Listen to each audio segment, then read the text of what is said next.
Around the kitchen table this week, we're looking at the table of duties and the vocation of pastor. And there's a difficult topic we have to wrestle with. Why are only men allowed to be pastors? So Paul says in 1 Corinthians 14, verses 33 and 34, "For God is not a God of confusion, but of peace. As in all the churches of the saints, the women should keep silent in the churches, for they are not permitted to speak, but should be in submission, as the law also says." Silence and submission seem like awful things. Silence and submission are blessings. The scriptures talk about those in like Proverbs, those who open their mouths and prove that they're fools.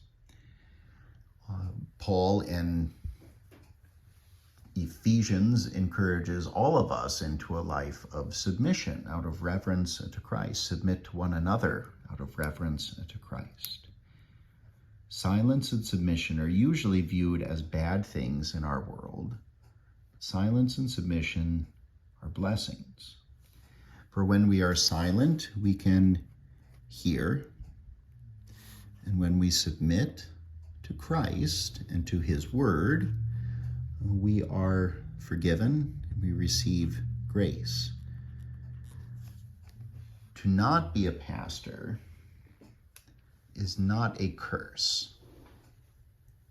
To be silent and submissive is to have ears to hear, to receive God's grace.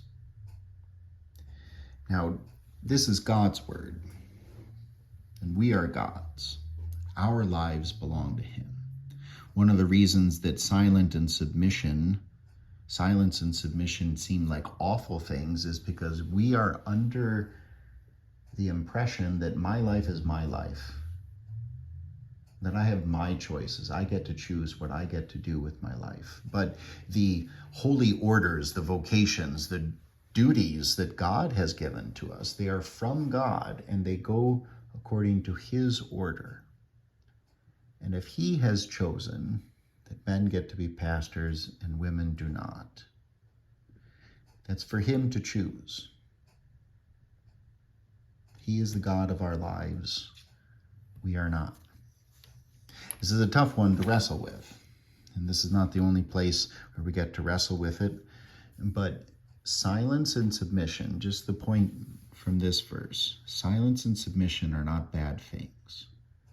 And that's one starting point in a much longer discussion that would need to be had about female pastors, whether that is right or wrong. To begin with, silence is a blessing, and so is submission.